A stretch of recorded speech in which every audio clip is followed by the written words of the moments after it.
अध्यक्ष जी, आज सदन के शुरू होते ही आपने पीठ से उन शहीदों को श्रद्धांजलि दी जो कल के हैदराबाद बम विस्फोट में मारे गए थे।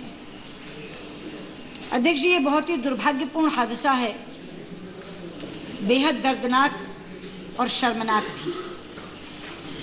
मेरी जानकारी के अनुसार 14 लोगों की मौत हो गई है, 119 लोग घायल हैं, जिनमें से 7 की हालत अत्यंत चिंताजनक है।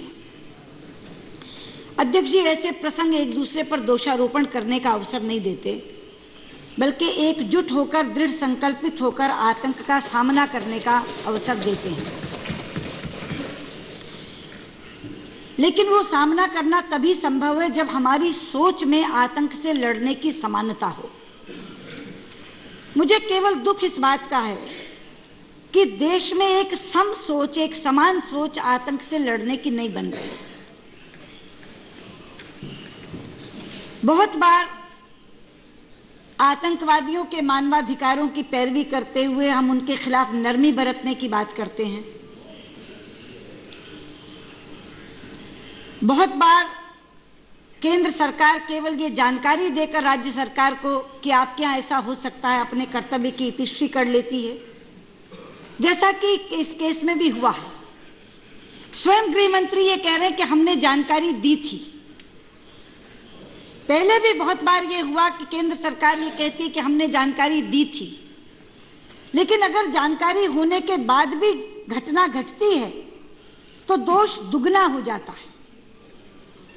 अगर जानकारी दी थी तो केंद्र सरकार क्या कर रही थी, राज्य सरकार क्या कर रही थी?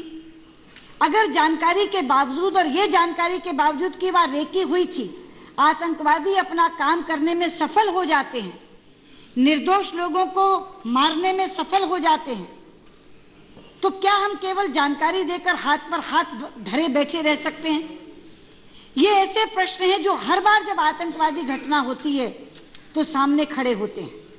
लेकिन जैसा मैंने कहा कि अगर आतंकवाद से लड़ने की एक समान सोच देश में तैयार हो जाए और हम सब ये समझ लें कि आतंक को किसी मजहब की दृष्टि से नहीं देखना, आपस में बंटना नहीं है, बल्कि आतंकवादी का कोई धर्म नहीं होता, आतंकवादी का कोई रंग नहीं होता, आतंकवादी सिर्फ आतंकवादी होता है, ये सोचकर पूरा का पूरा देश इकट्ठा होकर के इसका सामना करने लगे तो जो हम ग्लोबल टेररिज्म की बात करते हैं और लोगों से लड़ने की बात करते हैं, अंतर्राष्ट्रीय जगत पे अन्य देशों को साथ लेने की बात करते हैं, उससे पहले देश को एक होना होगा। उससे पहले देश की तमाम राजनीतिक दलों को एक होना होगा, और वो अपनी एक समान सोच अगर बना लेंगे तो इस आतंकवाद से लड़ने में हम सफल हो सकेंगे।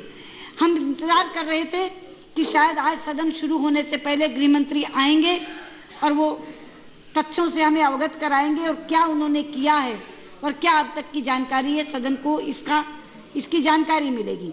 लेकिन जैसा कि अभी संसदीय कार्य मंत्री ने बताया कि वो अभी तक पहुंचे नहीं हैं और 2 बजे वो इसका जवाब यहाँ देंगे, तो मुझे लगता है कि प्रारंभिक बात मैंने आज जो कहनी थी वो कही है। 2 बजे जब उनका जवाब आएगा तब हम उसकी जानकारी के आधार पर अपनी आगे की बात रखेंगे और 2 बजे इसी विषय को आप लें, ये मैं आपसे अनुरोध करूंगी। धन्यवाद।